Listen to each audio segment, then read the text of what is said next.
My name is Elena Ward. I am 69 years old, and the day my husband was buried was the day I learned I had been erased from my own life.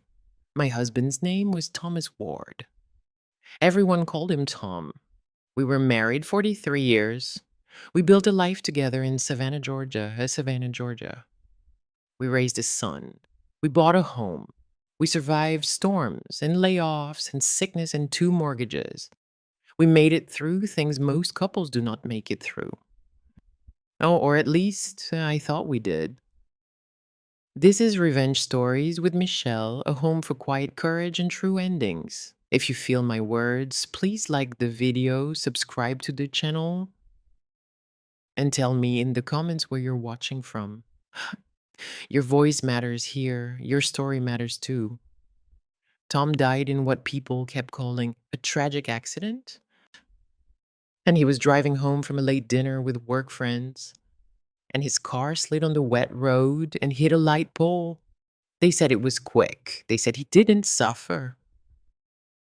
When people say that, they think it's kind. I don't know if it is. The funeral was held on a Thursday morning at St. Andrew's Chapel on River Street.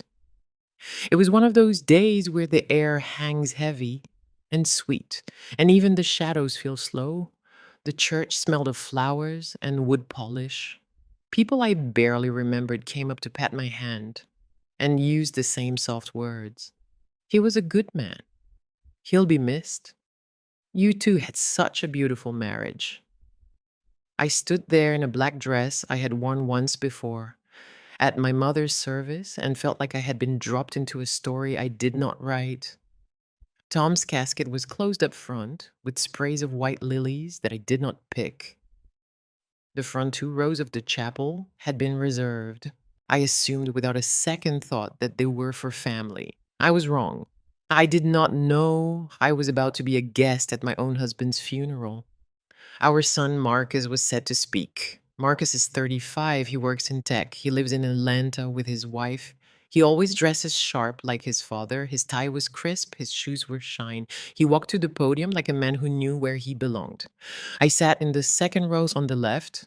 I did not sit in the first row because the first row had already been filled by her.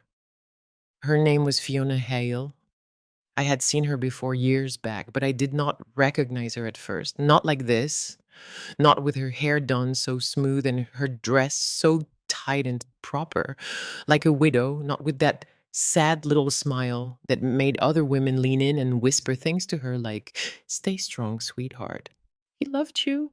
She was sitting where I should have been sitting, right in front, hands folded, eyes damp, back straight, like a woman who had the right to be there.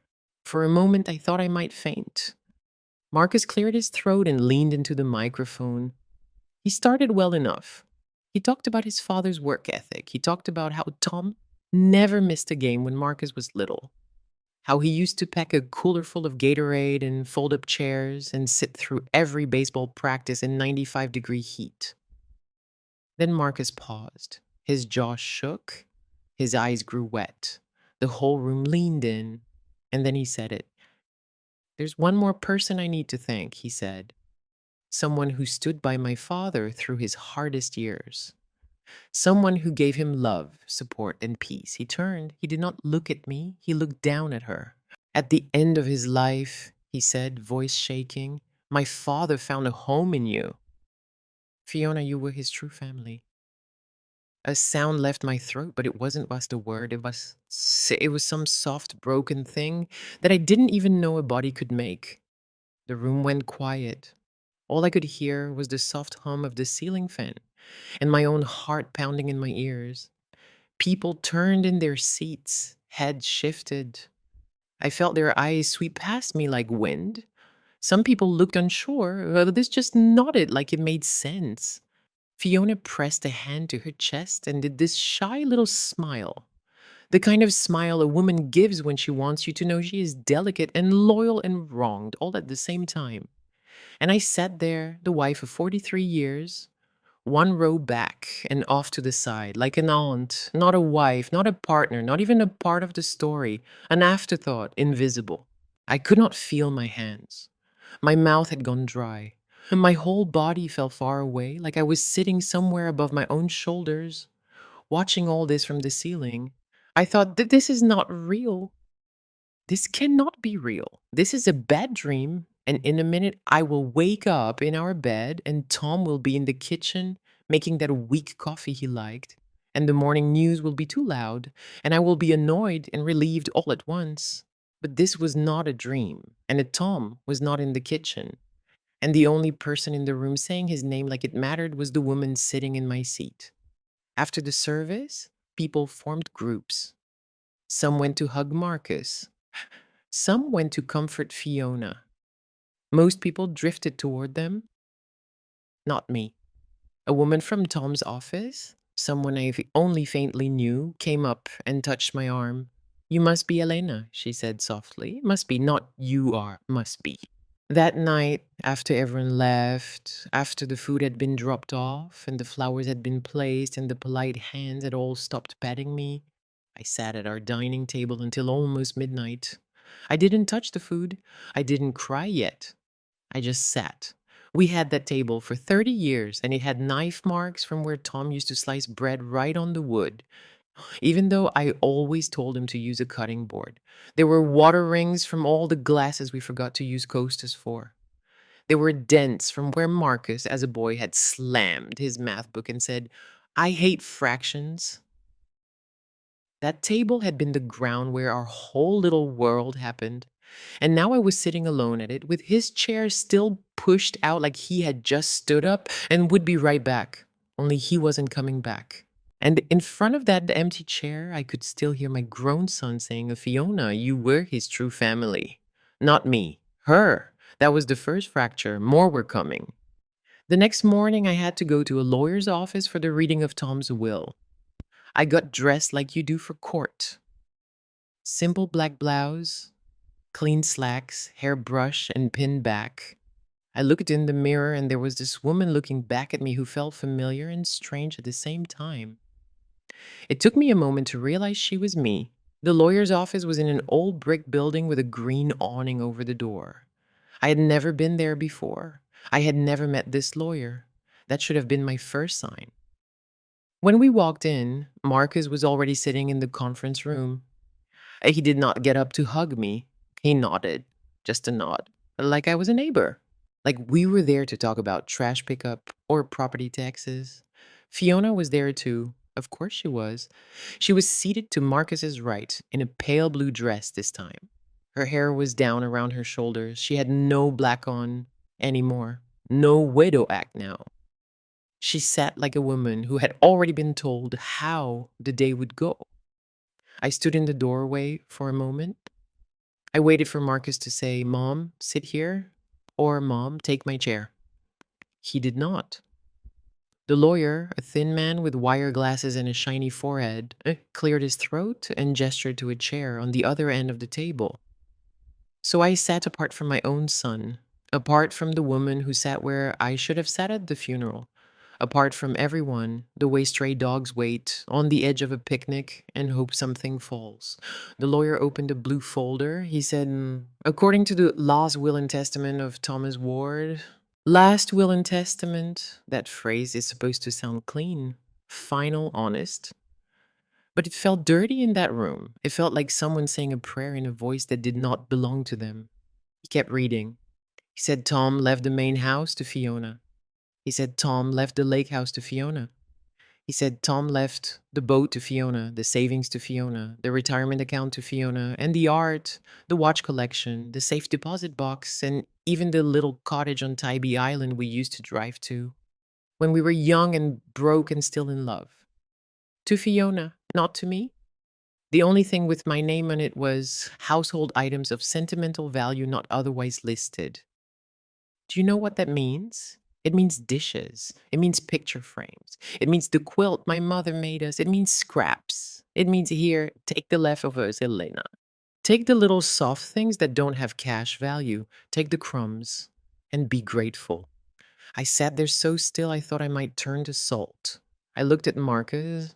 He wasn't shocked. He wasn't angry. He wasn't even confused. He just sat there with his jaw tight and his face smooth and his hands folded, like he had seen this paper before, like he had known. And that's when the second fracture hit. Marcus had always defended his father. Even in fights he should have stayed out of, Marcus took his father's side. Over the years, I had told myself that was normal. Boys idolize their daddies, I used to think. It'll pass. It didn't pass. It calcified. I realized sitting in that cold little room with that cold little man reading from that cold little folder that Marcus had not become his own man. He had become his father's echo. And now he was echoing Fiona too. The lawyer finished reading. He closed the folder. He said, "There are some other documents, of course. We'll handle those in due time." In due time. He might as well have said, "Get out." I stood. My legs felt weak and heavy at once. I reached for my purse. My purse felt like it weighed 40 pounds. Before I could turn to leave, Fiona stood up too. She moved to Marcus and touched his back, like she had a right to comfort my son. Then she looked at me. She smiled. It was not a kind smile. It was a smile that said, "I have already replaced you." I felt my face burn hot, and I said nothing, not yet, because when you are a woman who has been pushed out of her own place, you learn fast. You learn you don't walk out with your throat open and your hands empty. You wait, you listen, you gather, and then you take back what is yours. I did not sleep that night either. I sat again at the dining table. I laid every piece of paper I had in the house in neat stacks around me. Bank letters, tax forms, receipts, old notes, pictures, little scraps that meant nothing when I found them, and everything now. It was almost morning by the time I saw it. At the very bottom of a box Tom had kept in his office closet, under a stack of golf magazines and a chipped souvenir mug from some company retreat in Tampa, there was a manila envelope with a borrowed rubber band around it. On the front, in Tom's handwriting, it said, Elena. Only if needed, only if needed. What does that even mean? After a moment, when my hand stopped shaking enough to work the rubber band loose, I opened it. What I pulled out of the envelope is the only reason I am not sitting in a cheap apartment somewhere right now, eating canned soup and crying over what used to be mine. What I pulled out of that envelope was a copy of another will, a new one, a later one, signed 6 months after the one that lawyer had just read in his little office with his little smirk. This new will had my name on it. It had Marcus's name on it.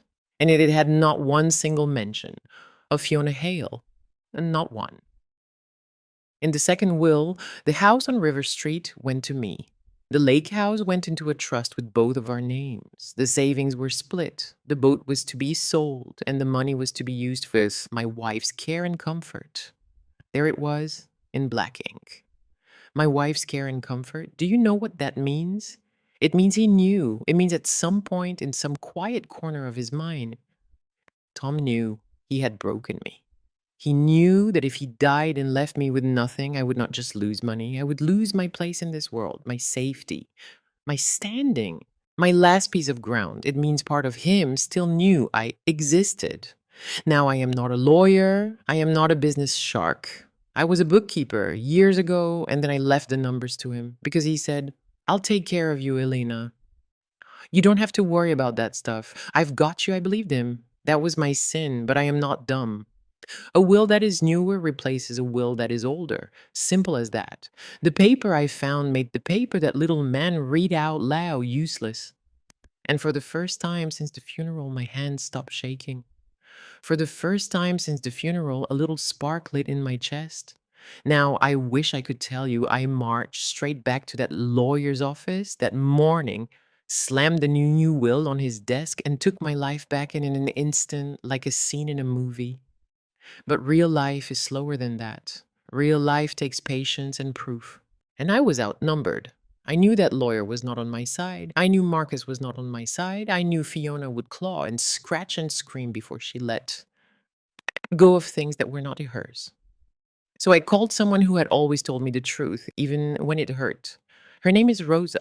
Rosa and I met in our 20s. Oh, we went to the same community college night classes. Back then, we were both broke and both stubborn and both sure. We would never let a man decide who we were. Life is funny. Rosa stayed true to that promise. Me, not so much. But Rosa never rubbed it in. She just stayed in my corner. She became a legal assistant, then a paralegal, then the office manager at a firm. She was the kind of woman you could trust with a key to your house, your bank card, your secrets. I called her. She picked up on the first ring and said my name like she knew something was wrong before I even spoke. Elena. I could not even hold my voice steady. Rosa, I said, I need help. I need it fast. Rosa drove to my house that same afternoon with a folder, a notepad, and a face that said she had already cleared her plans. I showed her everything. I showed her the first will. I showed her the second will. I showed her the house deed. I showed her the letter Tom had written on a scrap of paper and tucked into that same envelope. It said in his neat block handwriting, "If it comes to this, I am sorry." Rosa read in silence. Her eyes moved fast, her jaw tightened. After a minute, she sat back and blew out a slow breath. Elena, she said quietly, this is not small. I know, I whispered. I'm going to ask you a question, she said, and I want you to answer me honest. Do you think Tom signed that first will under pressure from her? I swallowed. Yes. Do you think he signed the second one under pressure from you? No, I said. I didn't even know it existed. Rosa nodded. Good. Then listen. That second will is valid. If the signature is real and the date is real, that second will beats the first one. All day long. We can take this to court and freeze everything until the truth comes out. Freeze everything, this face, I said. It means, she said, no one sells a house. No one empties an account. No one walks off with a boat. Not Fiona, not Marcus. No one moves a dime until a judge looks at this. I sat very still. Rosa, ça va? I said. Well, what happens if we do that? She looked at me. It means you stop being the quiet wife in the corner, she said, and you become the woman they have to go through. I felt a tremor of fear. And then I felt something else, power. We set an appointment with an attorney in Savannah named Michelle Brooks. She came on Rosa's word. Rosa said, You need Michelle. She is small and calm and looks like someone's favorite aunt. But trust me, she eats liars for breakfast. I did not know then how true that was. I walked into Michelle's office 2 days later with a shoebox full of papers and a stomach full of dread. Michelle stood up to greet me. Her hair was pulled back. Her suit was neat. Her eyes were kind, but not soft. There is a difference. She did not talk to me like I was a poor sad widow. She talked to me like a woman. Sit, she said. Tell me everything from the start. So I did. I told her about the funeral. I told her about Fiona in the front row. I told her about Marcus saying true family into a microphone while I sat like a stranger in my own marriage. I told her about the will, both wills.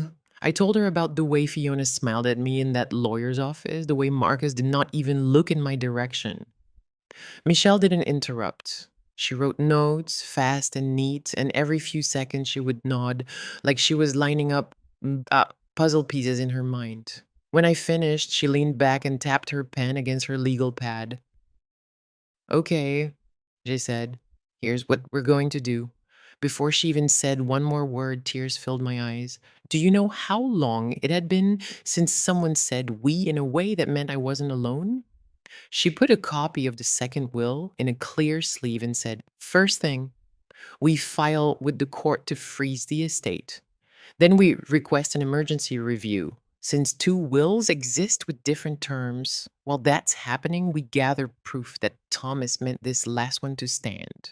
What kind of proof? I asked. Anything, she said.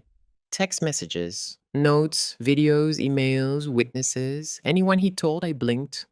My throat was tight. I don't know if I have that. Well, she said, smiling just a little, we're going to find out. Then she said something else, something I did not expect, something that made me feel seen in a way I had not felt in years. Elena, she said, looking me right in the eyes. I laughed. I don't even know why. Maybe because I was nervous, maybe because I was scared, maybe because the way she said it felt like a strange little promise. A promise that this was not just about money, this was about voice, about truth, about the ending, and I wanted my ending back. Michelle and Rosa moved fast, faster than I would have known how to move on my own. Papers were filed, calls were made, letters went out. My stomach hurt all the time. But for once it hurt because something was happening, not because nothing was happening. Marcus called me 2 days after Michelle filed the phrase. He did not say hello. He did not ask how I was. He said, "Mom, what are you doing?" I was standing in the kitchen with my hand on the back of Tom's old chair. "What am I doing?" I said softly. "Marcos, I'm protecting what your father left me." "You're ruining his name," he snapped. "How?" I asked. "By reading the will he signed." "You're making this ugly," he said. "Dad wanted Fiona to have those things. You're dragging this through the courts just to punish her." "Marcus," I said, "your father signed 2 wills." "Two." "He didn't just leave me, he left me, and then he came back and tried to fix it. Why do you think he did that?" Silence. "That second will is not real," Marcus finally said, voice sharp. "Fiona says Dad would never sign something like that. She says you're making it up." That stunned me for a moment. "She says I'm making it up," I repeated. "Yes," he said. "Marcus," I whispered, "you sat in my kitchen and ate soup I made. You sat on the floor in the hall when you cried over your first breakup. I held your hand during every asthma attack. I stayed up nights sewing name tags in your camp clothes because you cried and said you didn't want to lose your t-shirts. And you're calling me a liar to defend and beside a woman you didn't even know 10 years ago?" He did not answer, but he did say, "I'm siding with Dad." And then he hung up. I stood there in the kitchen, staring at the wall phone, even after the line went dead. I used to think heartbreak was something that happened fast and loud, like in the movies, like crying in the rain, screaming in the street, demo. But this heartbreak was quiet, small, slow. It was like standing on your own porch and watching someone you love lock the door from the outside. I held Tom's chair in both hands until my knuckle hurt. Then I let go. 2 days later, Michelle called with something new. Her voice had this spark in it like a match just lit. "Elena," she said, "we found something." "What?" he asked. "Rosa pulled security footage from Tom's office building," she said.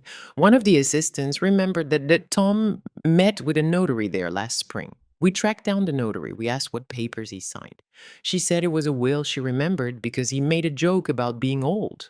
She remembered Elena. She said he said, My wife will be taken care of. I can rest easy." Those were his words. I sat down. My knees wouldn't hold me. Michelle kept going.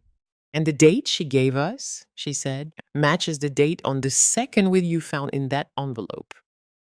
I pressed a hand to my mouth, so it was real.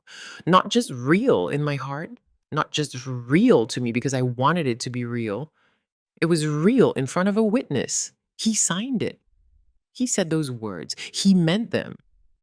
That was the first time I let myself cry. Not because I missed him. I wasn't at the missing stage yet. I was still in the stage where I was more angry than sad. I cried because I had not been crazy. I cried because even after the lies, even after the secret woman and the lake house trips I had never been told about, Tom had still known I was the one who would be left standing in the kitchen with bills and keys and grief. And part of him tried to make sure I'd be okay. He should have done better. He should never have put me in this place at all. But he tried. And that meant I was not going to back down. The first hearing felt like a fever dream. The courtroom was smaller than I expected. The judge was a woman with sharp eyes and silver hair pulled back in a bun. Fiona sat across the room in a navy dress. Marcus sat beside her. He did not look at me. Michelle stood beside me like a wall. The judge asked for order. Papers were passed up. Michelle spoke first. Her voice was smooth and steady, the kind of voice you lean toward because you don't want to miss a word. She laid out the 2 wills. She told the judge about the notary. about the witness statement, about the timeline. Then Fiona's lawyer spoke. He said the second will was suspicious. He said it was sudden. He said it was influenced. In what way was it influenced? The judge asked. The lawyer cleared his throat. It is our belief that Mrs. Ward, having learned of Fiona Hale's close relationship with Mr. Ward, may have pressured him to make changes out of anger and spite. Michelle smiled then. It was so small and so sharp that it looked like a cut. Your Honor, she said in that calm way of hers, we have no problem sharing the notary's written statement. In it, she notes that Mr. Ward came in alone. Mrs. Ward was not present. Fiona Hale was not present. No one was present. Mr. Ward said, and I quote, "They need to be sure my wife is safe if anything happens to me." The room went quiet. Marcus shifted in his chair. Fiona pressed her lips together. The judge looked down at the papers, then up at Fiona's lawyer. Anything else? She asked. He shook his head. The judge leaned forward. Her voice dropped. Until this is settled, she said, all assets remain frozen, and the most recent will stands as the controlling document on an interim basis. I did not understand at first what that meant. Michelle leaned in and whispered, "It means for now you're in charge. In charge. Me, Elena Ward." The woman who sat alone at her own husband's funeral. The woman who had been given household items of sentimental value. The woman Marcus wouldn't even hug. The judge had just said I was in charge. I took a slow breath. I did not look at Fiona. I did not look at Marcus. I kept my eyes on the judge. Thank you. I saw it. Michelle squeezed my elbow, and it felt like someone steadying me on a ledge. After the hearing, Fiona stormed out of the courtroom first. She didn't dare speak to me. She brushed past me like I was a stranger in a hallway, like I was something you walk around so you don't trip. Her face was red. Her jaw was tight. She walked fast, like a child on the edge of a tantrum. Marcus stayed behind. For a moment, he just stood there. His face was pale. His eyes were darting like he couldn't decide if he was angry or scared. He finally said, "Mom, you're not really going to take the house." I turned to him. "Marcus," I said, "whose house do you think it is?" He swallowed. Dad and Fiona spent a lot of time there. I spent 43 years with him, I said, in sickness and health and debt and fear. I took him back after he broke my trust the first time. I cooked his meals. I washed his clothes. I held his head when he threw up after his surgery. I sat in waiting rooms from sunup to sundown. Where was Fiona then? Where were you? He looked at the floor. When he looked up again, he almost looked like that little boy from years ago, the one who used to hide behind my leg when strangers talked to him. Dad loved her, he whispered. I nodded. Maybe he did, Osoa, I said, but he married me. He was happy with her, right? Marcus said. I don't doubt it, I said, but he built his life with me. He opened his mouth, closed it, opened it again. You're making me pick sides, he said finally. I felt something cold and sharp in my chest. No, I said. Your father made you pick sides when he lived two lives and lied to both of us. I'm not asking you to pick. I'm telling you the truth. Whether you stand next to me when I say it is up to you. He stared at me for a long time. He did not speak again. Then he walked away. It's funny, I thought I would break in that moment. I thought I would collapse right there in the hallway outside the courtroom. Because what hurts more than watching your own child walk away from you? But I did not break. I stood, I breathed, and I realized something. I had spent my entire adult life being soft for other people, soft for Tom, soft for Marcus, soft for the world. It was time to stop being soft. It was time to be steel. Over the next few months, the case moved forward. It wasn't fast, but it moved. Michelle gathered more proof. Rosa dug up old bank statements. We found payments Tom had made to Fiona's accounts that did not match any work she had ever done. We found that the company Tom worked for had paid for a condo in Fiona's name. We found that Tom had used business funds to take clients to the coast, and those clients always seemed to be only one person. None of that surprised me by then. What did surprise me was myself. I stopped hiding, I stopped apologizing. When people in town asked, "How are you doing?" I stopped saying, "Oh, I'm managing." And instead, I started saying the truth. I said, "I'm in court because my husband left me for another woman and tried to cut me out of my own life. And my son took her side, but I found the will, and I have a good lawyer, and I'm not going quietly." A strange thing happened when I started telling the truth. Women started calling me, not one, not two. Women I barely knew, women from church, wives of Tom's old friends, women from my past job, even a woman I only knew from the grocery store checkout line. They said things like, "Elena, can I talk to you?" They said, "I think my husband is doing something like that." They said, "Please tell me how you're doing this. I don't even know where to start." And I realized I was not alone, not even a little. There are so many of us walking around quiet and loyal and scared. We think silence keeps the peace. We think we are protecting the family when we swallow the hurt. We think we're doing the right thing. But silence can be a kind of slow death. I was done dying slow. So I started writing things down, every bill, every receipt, every bit of proof I had. Not only for me, but for any woman who might come after me and need a map. One night, I sat at my kitchen table with Rosa and Michelle. We were surrounded by stacks of papers, file folders, phone logs, all of it. We had been at it for hours. My back hurt. My eyes were tired. My hands were ink stained from all the notes we'd made. And Michelle leaned back in her chair, stretched, and said, "Elena, you know something? Your story is going to help people. You have no idea yet, but it will. One day, other women will listen to this and feel less alone." I swallowed. She smiled and said it again, almost like a prayer and a promise both.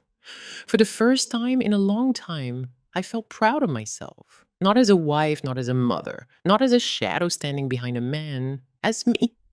The court case took months, but in the end, the judge made it clear. The second will stood. Fiona was ordered to return the funds Tom had pushed to her without cause.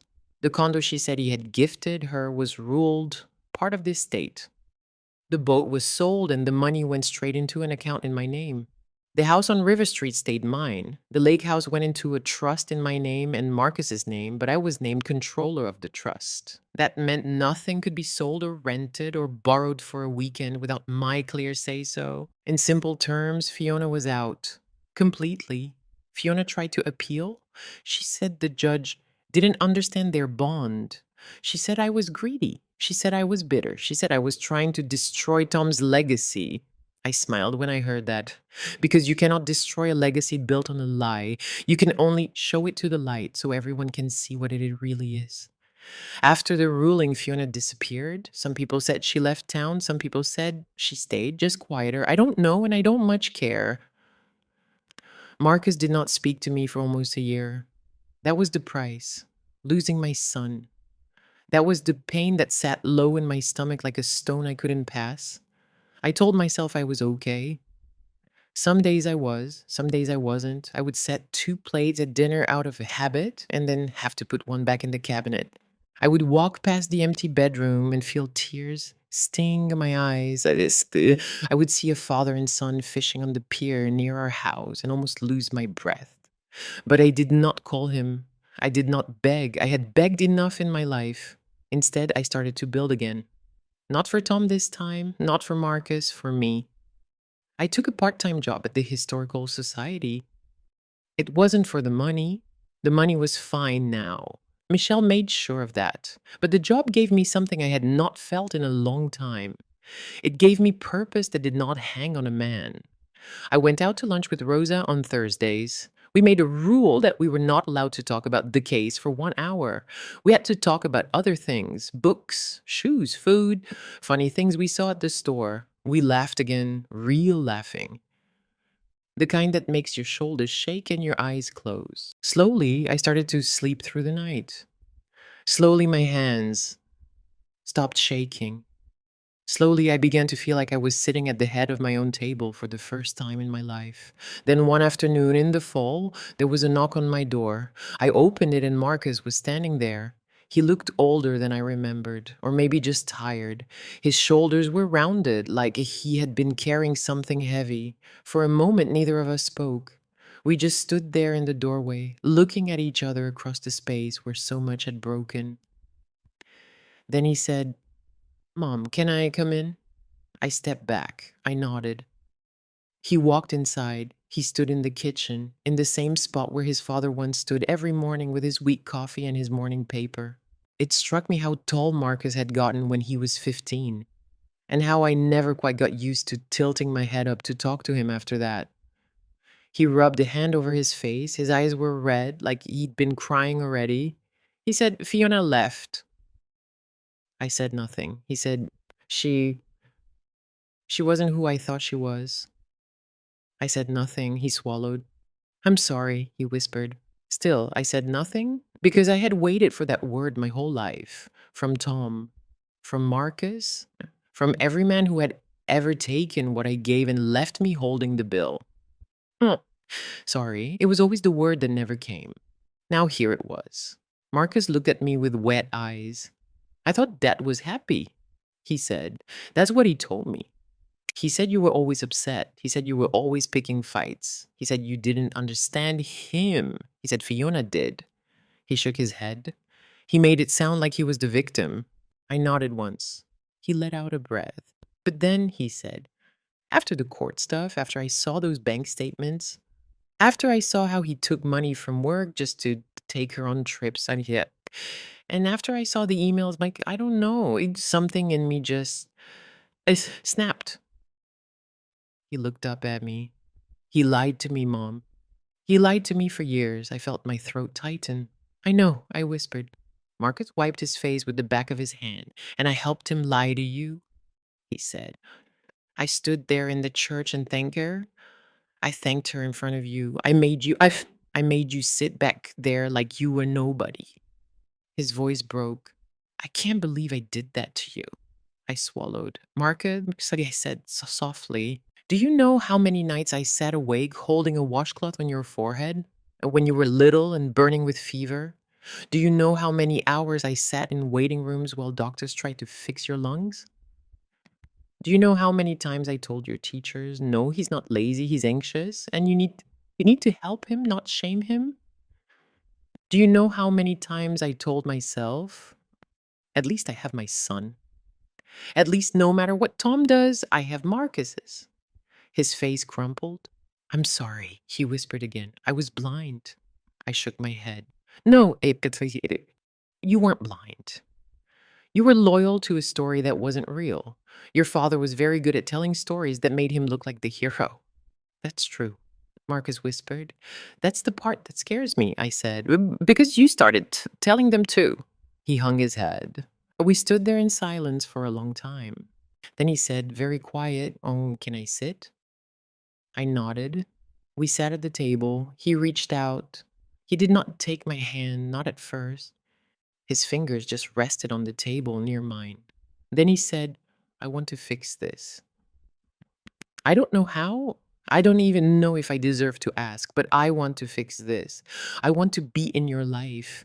I want you in mine, but please, I need my mother." Something inside me gave way, not the way a dam breaks and floods everything, more like the way ice melts when spring finally shows up. I turned my hand so his fingers touched mine. "Marcus," I said, "I can't pretend the last year didn't happen.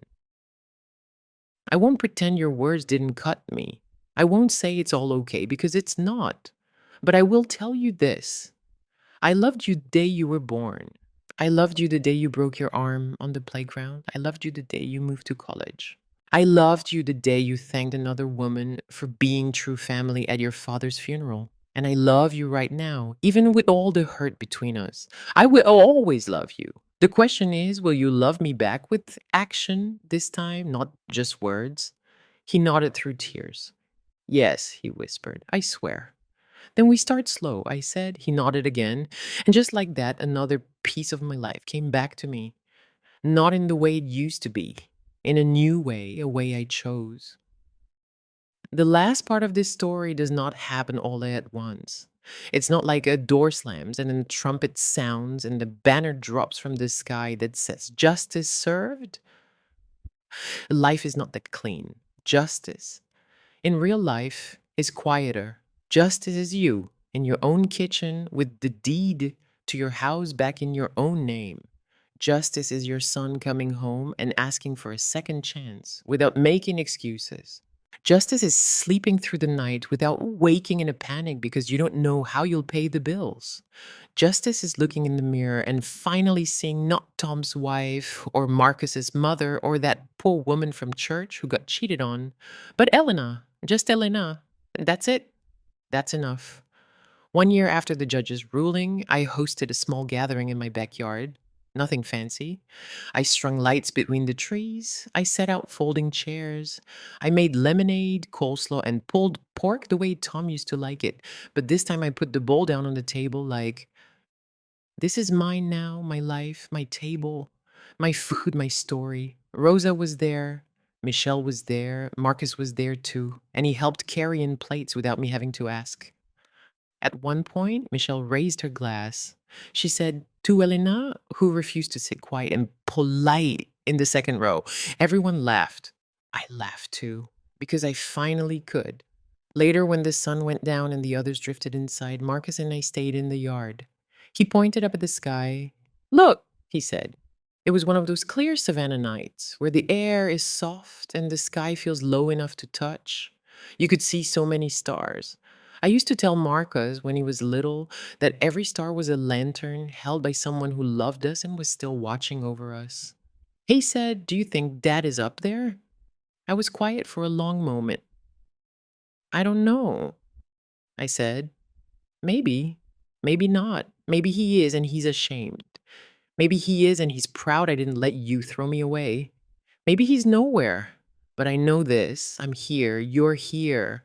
I'm still standing and I'm finally myself. Marcus nodded. Mom? He said, yes. I'm proud of you. No one had ever said that to me before, not like that. Not for something I did for myself. Not for being hard instead of soft. I felt tears fill my eyes. This time they didn't stink. They felt warm. I'm proud of me too, I whispered. I tell you all of this because I know I'm not the only woman who has sat quiet in the second row and watched another woman sit in her place. I know I'm not the only woman who has given her whole heart to a family and then been called not a real family when the man in the middle dies. I know I'm not the only woman who has been loyal for decades only to find out loyalty did not go both ways.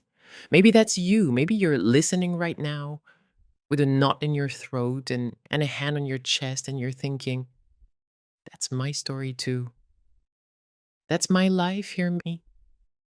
You are not crazy. You are not weak.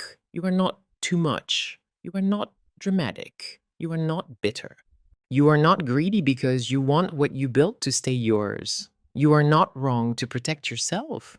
You are not wrong to say no more. You are not wrong to take your name back. You are not wrong to take your house back. You are not wrong to take your voice back. You are not wrong to say, I am not going to sit one row back in my own life anymore. You are not wrong to demand a true ending. My name is Elena Ward. I was erased, and I wrote myself back in. This is Revenge Stories with Michelle, a home for quiet courage and true endings. If you feel my words, please like the video, subscribe to the channel, and tell me in the comments where you're watching from. Your voice matters here, your story matters too. And if you're sitting there right now thinking no one will believe you, listen to me, I believe you. Now it's time for you to believe you too.